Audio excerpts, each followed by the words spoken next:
warahmatullahi wabarakatuh. Sekarang kita masuk dalam subbab yang bukan terakhir ya, 2 terakhir gitu. Distorsi pada kompleks oktahedral. Kemarin sudah kita bahas, ada banyak sekali kompleks berdasarkan jenis medannya. Setelah itu kita masuk dalam kekuatan medan kristalnya. Setelah itu kita menghitung CFSE-nya, Crystal Field Stabilization Energy, dari medan oktahedral dan medan tetrahedral, baik itu medan lemah maupun medan kuat ya. Kalau tetrahedral berarti medannya pasti lemah, 10 dg lebih kecil dari P, jadi dia akan cenderung eksitasi ke atas dibandingkan dia akan berpasangan di bawah. Sekarang kita bahas lebih lanjut yaitu pada distorsi pada kompleks oktahedral. Jadi yang mengalami distorsi itu umumnya adalah kompleks oktahedral. Tidak dibahas secara lebih rinci pada distorsi tetrahedral karena memang fakta eksperimen yang menunjukkan fakta distorsi itu adalah rata-rata kompleksnya adalah oktahedral. Nah, distorsi yang terjadi pada oktahedral itu secara jenisnya kita akan bedakan dia menjadi 3 jenis.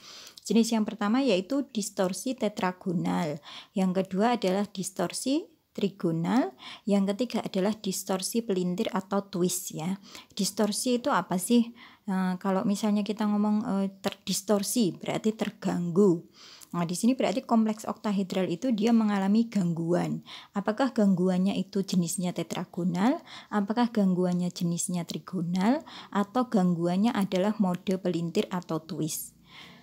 Kita bahas yang pertama yaitu distorsi jenis tadi ya, secara umum dulu. Kenapa tadi kok disebut distorsi tetragonal, kenapa kok disebut trigonal, nah gitu ya. Pada distorsi ini jenisnya berdasarkan itu tadi sebenarnya ada juga yang selain trigonal dan tetragonal. Ini sebelum ke twist ya. Ada juga distorsinya adalah distorsi rombik. Di sini ada gambar A, B, C dan D. Nah, di sini coba yang pertama kalian perhatikan gambar A dan B. Gambar A dan B itu kan aslinya kalau kita gambar yang garis hitam itu bentuk bukan garis hitam, biru, hijau ya, sorry. Hijau apa biru? Hijau ya. Nah, ini matanya agak ini. Yang hijau itu kan bangun oktahedral. Kalau misalnya kalian gambar secara ini, saya ini kan pensilnya bisa apa enggak? Nah, kalau kita biasanya gambar itu kan oktahedral itu kan seperti ini ya. Sorry. Bisa kan dulu. Ini kan oktahedral itu kan seperti ini, terus ada yang ke atas seperti ini. Kalau saya tarik garis, maka dia kan akan membentuk gambar seperti ini. Nah, gini. Ya, ini gambarnya agak tarik lagi yang pojok sana sama pojok sana. Jadi kalau kita buat ruangnya tanpa melihat semua garisnya, hanya dilihat dari bagian luar saja, maka gambarnya itu seperti gambar yang hijau itu. Ada bagian puncaknya ke atas, ada bagian puncaknya ke bawah, terus yang tengah itu adalah segi 4.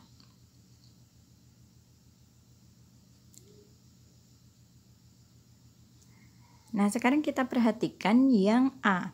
Yang A itu gambar hijau ini puncaknya dia terdistorsi ke atas. Terdistorsi ke atas sama ke bawah. Jadi seolah-olah kalau saya punya oktahedral itu dia akan saya tarik ke atas sama tarik ke bawah. Itu disebutnya adalah, coba dilihat di A, itu adalah distorsi tetragonal. Yang B itu juga sama distorsi tetragonal. Bedanya saya menariknya bukan ke atas ke bawah, tapi menariknya adalah ke satu tengah ya, ke bagian tengah. Ke bagian tengah. Jadi yang atas kita tekan ke bawah, yang bagian bawah kita tekan ke atas. Nah, jadi kalau yang A itu tadi arah tarikannya keluar, nah kalau yang B ini arah tarikannya ke dalam.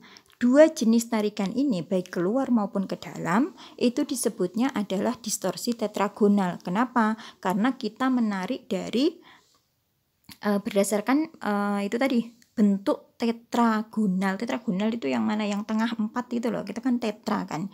Nah, itu kan berarti itunya base-nya tetap di situ, kita tarik ke arah atas sama kita tarik ke arah bawah, atau kita tekan ke arah bawah dan kita tekan ke arah atas. Jadi tarikannya keluar atau ke dalam. Tetapi sama-sama jenisnya adalah tetragonal. Yang C ini gambarnya adalah rombik. Di situ ada keterangan D2H. Sedangkan yang pertama tadi ada keterangannya adalah D4H. Nah, kalian sepertinya belum mendapatkan materi simetri. Kalau dulu materi simetri memang masuk dalam kimia anorganik, sekarang kan sudah satu mata kuliah sendiri, dia di pengantar simetri dan spektroskopi. Jadi kalau kita belajar struktur, kita mengenal bentuknya, maka bisa kita menentukan simetrinya. Kalau tadi yang atas kenapa D4H? Karena sumbu utama itu dia akan berada dari ujung bawah ke atas, sehingga dia ibaratnya dia akan melewati empat titik atau 4 bidang tetragonal yang ada di ekuatorial itu. Jadi dia akan sumbunya ke atas, makanya disebut sumbu C4. Karena sumbu C4 dan dia ada satu cermin horizontal. Bayangkan ya ini ya, karena nggak ada alat tulisnya, kurang mencukupi ini. Karena di tengah tadi kan 4. Nah, terus kemudian atasnya itu kan ada satu puncak, bawahnya kan ada satu puncak. Ini kalau belum terdistorsi ya. Jadi saya punya sumbu yang saya lewatkan di tengah puncak yang bawah itu terus ke atas. Itu namanya sumbu utama.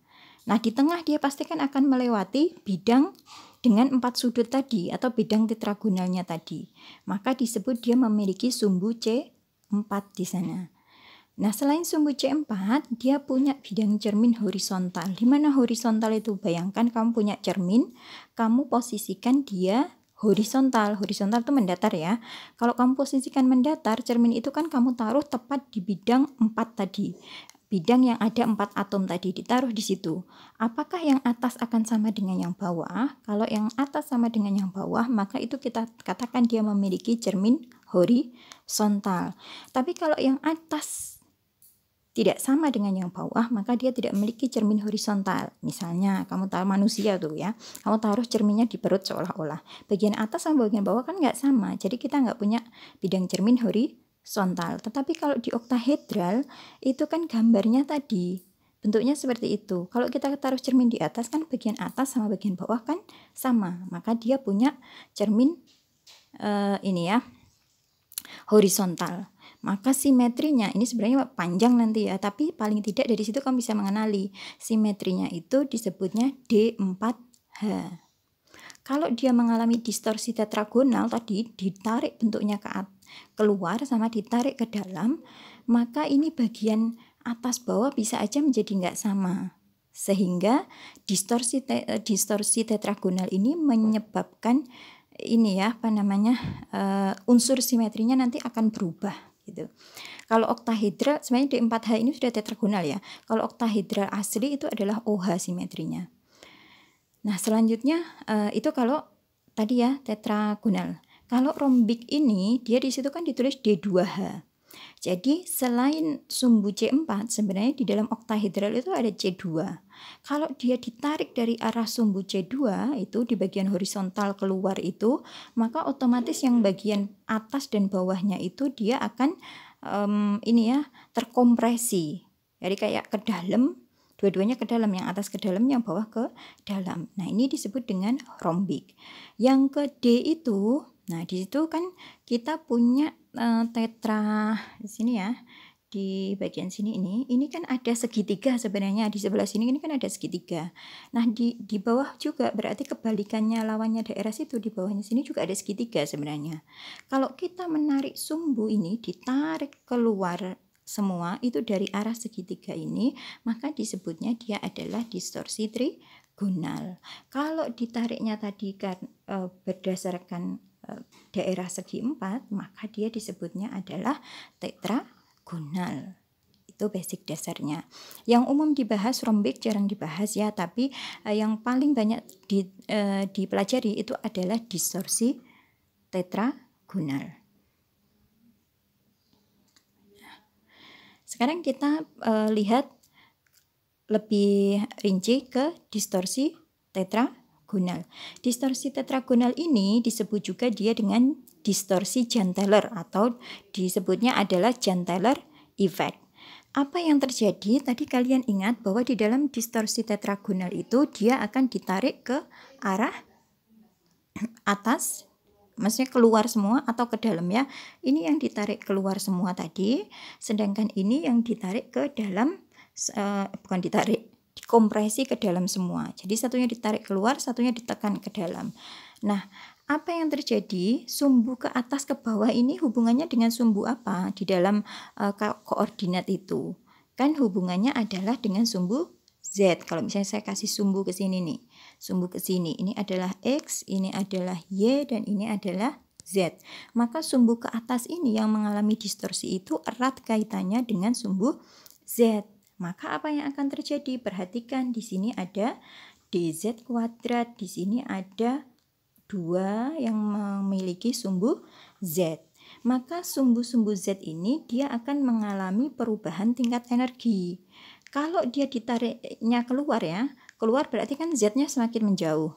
Kalau Z-nya semakin menjauh, maka interaksi dengan sumbu Z ini semakin berkurang. Akibatnya tingkat energinya akan turun. Ini yang bawah juga turun. Tetapi kalau yang ini dikompresi ke dalam ini, pasti kebalikannya yang ini. Z-nya akan naik dan Z-nya di sini akan naik gitu. Jadi perlu dipahami ada 2 jenis distorsi di dalam tetragonal. Satunya adalah ke arah luar, satunya lagi adalah ke arah dalam.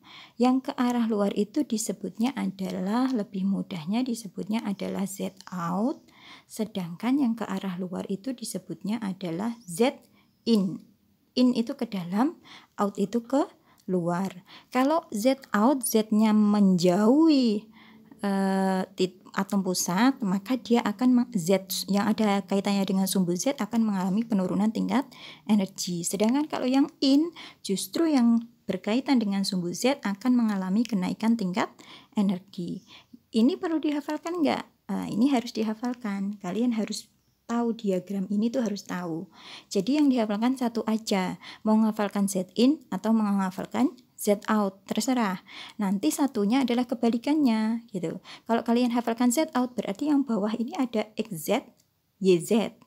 Terus yang bagian atas ini ada DZ kuadrat, baru nanti naik DX kuadrat menjadi kuadrat. Yang bagian kalau misalnya kamu hafalkannya Z out-nya tadi, kalau diminta untuk mengerjakan yang Z in, maka tinggal dibalik aja. Karena pada dasarnya yang satu keluar, yang satu ke dalam. Oh, masih ada ini pensilnya, sebentar saya hapus dulu. Oke. Nah ini gambarannya ya, sama aja, tapi coba kita perhatikan lagi biar kamu mungkin kalau misalnya masih bingung. Oktahedral yang gambar yang tengah ini, oktahedral ini dia bisa mengalami elongasi. Elongasi itu pemanjangan atau disebut juga dengan Z out. Nah terus kemudian kompresi itu adalah pemendekan ya, atau disebut dengan Z in. Nah, kalau ditekan itu kan namanya kompresi. Sedangkan kalau ditarik itu adalah elongasi. Nah, tadi misalnya dari T2G awal di oktahedral, kalau dia mengalami elongasi maka Z-nya turun. Ya. Kalau misalnya dia didistorsi maka dikompresi maka Z-nya naik. Kan di sini begini.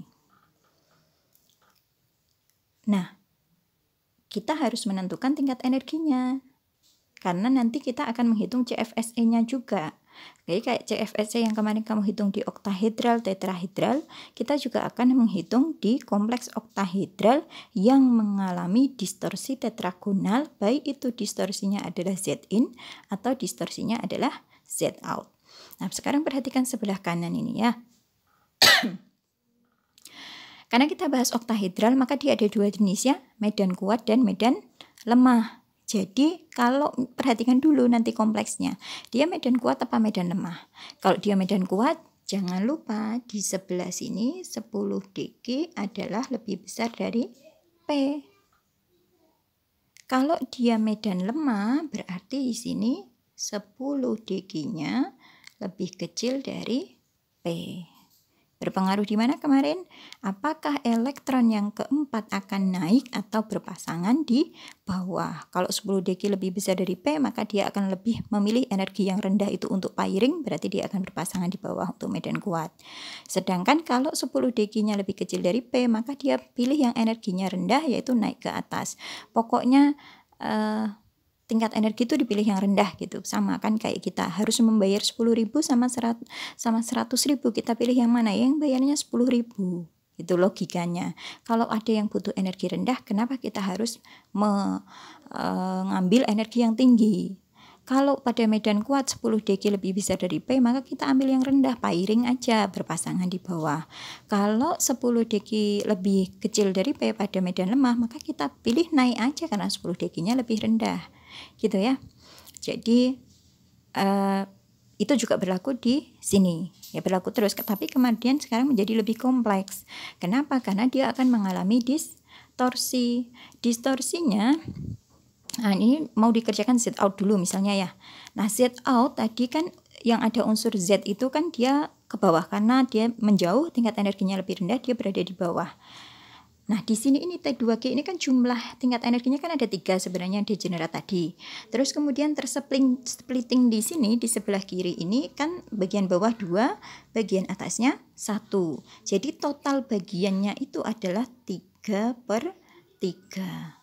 3/3 begini ya. Karena bawahnya ada 2, maka satunya itu nilainya adalah -1/3. Gitu. Nah, sedangkan yang atas ini adalah 2/3. Sekarang sepertiga kali ini ya. Jadi sebenarnya seperti -1/3 kan kali 2 ya.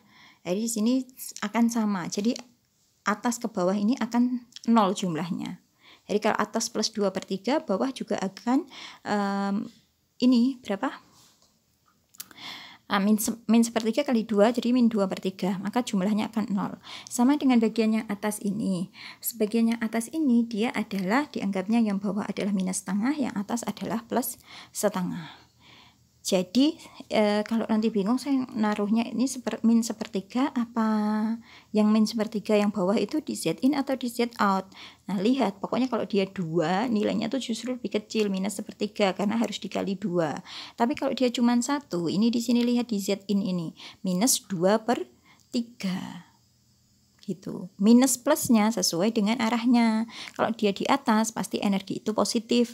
Kalau dia di bawah garis rata-rata ini, ya, energi itu pasti adalah negatif. Jadi yang bawah negatif, yang atas adalah positif. Sama dengan yang atas, yang bawah -setengah, yang atasnya lagi adalah +setengah. Dihapus dulu ini, banyak ininya. Oke. Sekarang pengisiannya bagaimana? Kita ambil dulu misalnya mau medan apa? Medan lemah. Medan lemah berarti di sini bagian sini adalah 10 dekinya lebih medan lemah kecil dari P. Elektron pertama kita taruh di sini. Oke. Nah, elektron pertama ini kita akan isikan kemana? Diisikan di bagian Z out, dia pasti akan di bawah sini. Coba diisikan juga di bagian Z in, dia akan di sini. Nah, setelah itu kita hitung CFSE-nya atau energinya.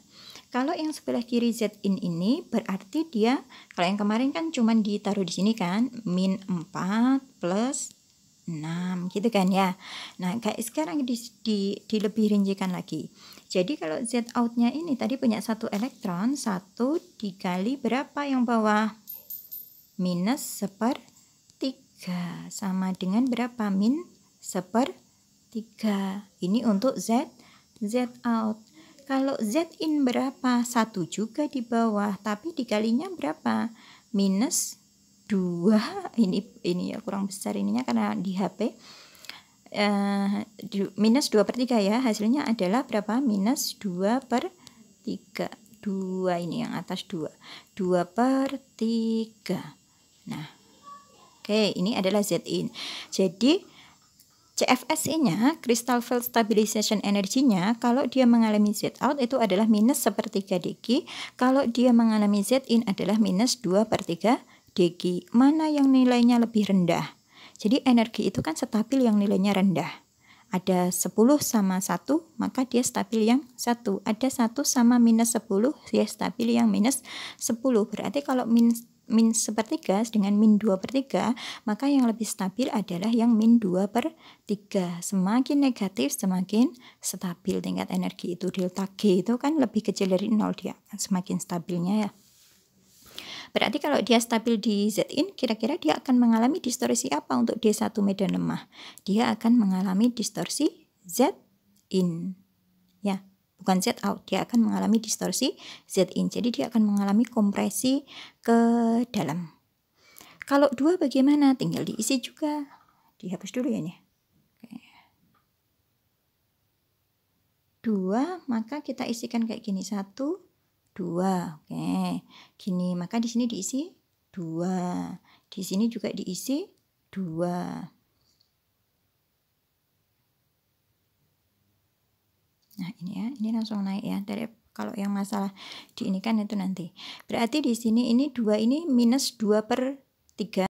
Yang kiri, yang kanan ini adalah minus 2/3 ditambah 1/3 adalah minus 1/3. Berarti dia lebih stabil yang mana? Yang Z out. Coba kita cek dulu, semoga tidak salah ya. Oh, ini ada, masih ada, sebentar. Oke. Nih, tadi medan lemah ya. D2-nya dia akan Z out karena min 2/3, sedangkan ya gak ada keterangan ZI-nya berapa, tapi dia di sini D2 itu adalah dia pilihannya ini ya, saya biar kalian tahu saya ngomongnya di mana. Ini D2 itu adalah dia keluar minus 2/3. Ini kan D1 tadi yang kita bahas sudah, dia kan ke dalam minus 2/3. Yang ZIN, yang Z tadi kan minus 1/3, maka dia akan stabil yang atau mengalami distorsinya adalah distorsi yang ZIN atau ke dalam. Tapi kalau D2 tadi, ini saya hapus semua, kita balik lagi. Nah, kalau yang D2 tadi, di sini D2 tadi kan dia di sini 1, di sini 1, di sini 1, di sini 1. Nah, di sini kan berarti ini minus yang ZIN itu berarti kan dia minus 2/3 plus 1/3. Berarti kan sisanya minus 1/3. Sedangkan yang Z out itu adalah minus 1/3 kali 2, berarti minus 2/3. Sini minus 1/3. Maka yang lebih stabil kalau D2 mana? Yang Z out. D1 tadi ZIN, D2 Z out. Kalau D3 bagaimana? Kita tulis lagi di sini. Oke, 3. 3 berarti yang satu ini naik ke atas, yang satu lagi di mana? Di atas sini. Maka kalau 3 kayak gini, bawah 2 kali minus 1/3, min 2/3, atas 1 kali plus 2/3, berarti plus 2/3. Min 2/3 ditambah 2/3 sama dengan 0. Nah, yang kanan juga sama, minus 2/3 yang bawah, yang atasnya 2 kali 1/3. Mau ditulis atau gimana ini?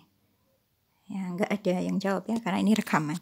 Saya tulis saja, biar nanti ini wadahnya kurang besar ya. Harusnya kita pakai Jamboard, tapi ini apa namanya, laptop saya sudah saya install Screencastify, tapi dia hanya durasinya 5 menit.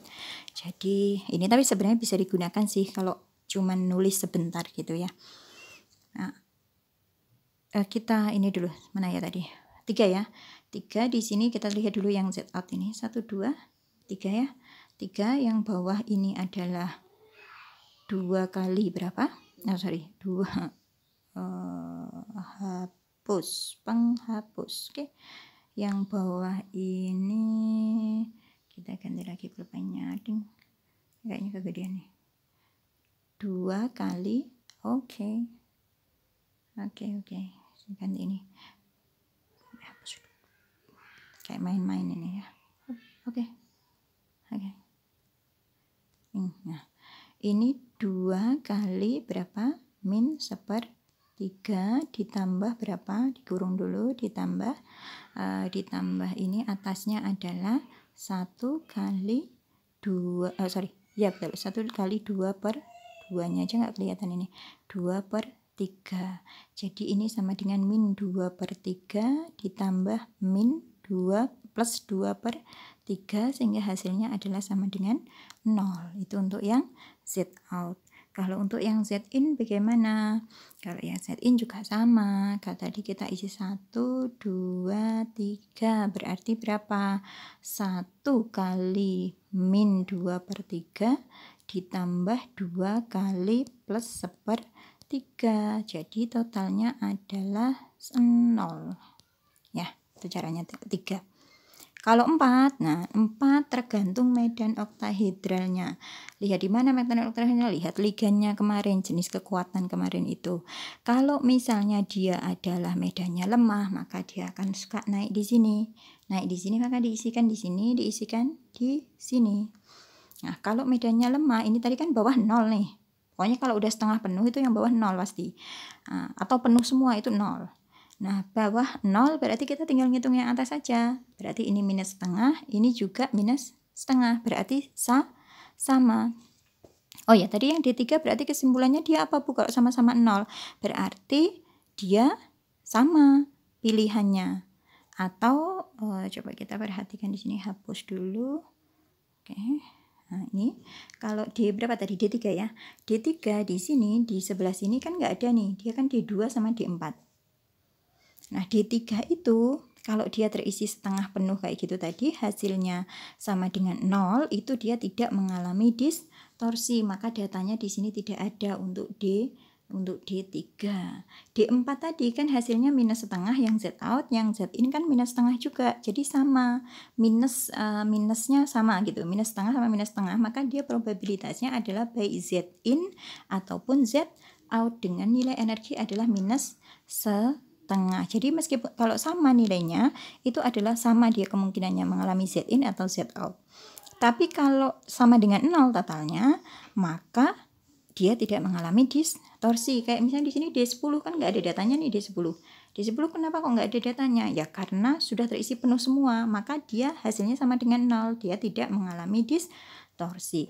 Tapi kalau D5 di sini juga nggak ada datanya, Bu. Kenapa? Karena sama dengan 0. Nah, mau dilihat dulu atau nggak usah? Udah bisa insya Allah ya. Coba kita balik lagi D5 berarti 1, 2, 3 medan lemah ya, saya naikkan 4, 5. Di sini diisi yang bawah ini karena 3, pasti semuanya bawah 0 seperti tadi. Yang atas saya isikan 1, 2, sini 1, sini 1. Maka ini minus setengah plus setengah sama dengan 0. Yang bawah tadi wis 0 loh. Terus kemudian ini juga minus setengah plus setengah sama dengan 0. Yang bawah juga 0. Jadi CFS-nya 0, tidak mengalami distorsi. Berapa yang tidak mengalami distorsi tadi? D3, D5. Ada lagi kira-kira di berapa? Coba ada berapa? Coba 1. Ini kalau yang elektron ke-6 ya. 7, 8. Ini hasilnya juga 0. Jadi dia tidak mengalami distorsi. Sama satu lagi 9, 10. Nah, berarti D3, D5, D8 dan D10. Aduh Bu, ruwet ah. Enggak sih, kalau enggak usah, sebenarnya enggak usah dihafalkan. Yang penting adalah dimengerti. Kalau kamu bisa menghitung, kamu bisa menarik kesimpulan ini itu dia mengalami distorsi apa enggak. Nanti lama-lama juga hafal sendiri. Nah, mana tadi? Ini ya, oke. Nah, sini juga nggak ada kan datanya D8 yang sebelah kiri medan lemah itu, adanya adalah D7 dan D9. Nah, kalau medan kuat coba kita lihat D1 sama ya, karena masih terisi di bawah. D2 sama juga, keluar minus 2/3. D3 juga akan sama, tidak mengalami distorsi. Nah, D4 ini yang membedakan, karena D4 di medan kuat itu dia tidak akan terisi naik ke atas, tapi akan berpasangan di bawah. Kalau di sini D4-nya ke dalam ada yang keluar, kalau D4 medan kuat dia adalah ke dalam. Coba kita balik lagi. Kerjakan lagi. D4 ya, medan kuat 10 dg lebih besar dari P, maka dia akan berpairing. 1, 2, 3. Berapa tadi? 4 ya. Oke, gini. 1, 2, 3, 4. 1, 2, 3, 4. Berarti berapa ini? Coba ini 3 kali min 3/3. Min 3/3 ditambah 2/3. Berarti min 1/3. Yang ini min 4/3 ditambah berapa? 2/3. Hasilnya ini min 2/3, sedangkan ini min 1/3. 3, ada DQ-nya ya di belakang ya, berarti yang lebih rendah adalah ke dalam Z in. Coba kita cek benar apa enggak. Hapus semua, matikan ininya, D4 ke dalamnya D4. Nah begitu ngerjakannya terus ya. Sama ini yang di sini juga D ini D4-nya ke dalam. Nah D5 itu dia ada distorsinya, beda dengan medan lemah. Kenapa? Karena dia akan 10 DQ-nya kan lebih besar dari P. Jadi yang kelima itu pasti akan berpasangan di bawah. Kondisinya tidak sama dengan 0 seperti yang tadi. Kalau tadi kan naik ke atas semua maka terisi setengah penuh. Nah, maka sama dengan 0. Kalau ini kan enggak. Jadi dia ada distorsinya. Cara ngitungnya seperti yang saya contohkan tadi, silahkan dicoba. Apakah hasilnya sama? Yang di sini yang ditulis hanya stabil saja. Stabil saja, jadi kamu bisa ngecek. Nanti kalau energinya paling rendah yaitu dia stabilnya. D5 di sini dia stabilnya adalah yang keluar, sedangkan D7 adalah ke dalam atau keluar, D8 enggak ada. D8 enggak ada ini karena sama ya. Yang bawah akan berpasangan 6, yang atas 2 atas bawah sama. D9 ini ke dalam atau keluar. Nah silahkan dicoba untuk membuktikan kamu sudah bisa atau belum. Coba kita lihat waktunya, sudah 30 menit. Kita lihat dulu ini sebentar. Nah ini sebelum ke situ. Nah ini terakhir ya. Jadi efek tadi distorsi itu dia akan berpengaruh terhadap apa? Panjang ikatan. Jadi kalau misalnya dia mengalami distorsi, tadi kan ditarik keluar, dielongasi atau dikompresi ke dalam. Maka ikatan kalau kita punya oktahedral itu kan dia ini MF2 ya. Harusnya kalau oktahedral misalnya 6 gitu ya. 6, nanti saya cek lagi datanya ini, misalnya dia liganya adalah 6 kan, CRF 6, maka yang di sini karena dia mengalami distorsi maka panjang ikatan ke 6 nya nggak sama. Misalnya kita punya CU, belum di ini kan, nyalakan CU, NH3 nya berapa? CU, jangan CU, CO aja. Kalau CU nanti 4, NH3 nya adalah 6, gini 2+. Ini kan berarti dia medan kuat D7 tadi mengalami gak dia ya. Kita ambil yang mengalami aja, T1 aja, TI aja, TI 2+ misalnya, TI D1 itu. Nah ini maka nanti kita melihat apakah dia mengalami distorsi apa enggak. Kalau kita hitung tadi CFSE nya adalah misalnya lebih rendah yang Z in, dia mengalami Z in, atau lebih rendah yang Z out, dia mengalami Z out, maka dia akan mengalami distorsi. Akibatnya apa? Berarti ikatan NH3 yang ada di sumbu Z itu berarti kan tidak sama panjang dengan yang ada di bidang ekuatorial, tetragonalnya kan nggak sama. Jadi yang di sumbu Z itu apakah dia akan lebih panjang? Kalau Z out berarti panjang ikatannya lebih panjang, tapi kalau Z in maka dia akan lebih pendek. Misalnya di sini kita lihat CRF2 ini, CRF ini, XY-nya itu adalah 200.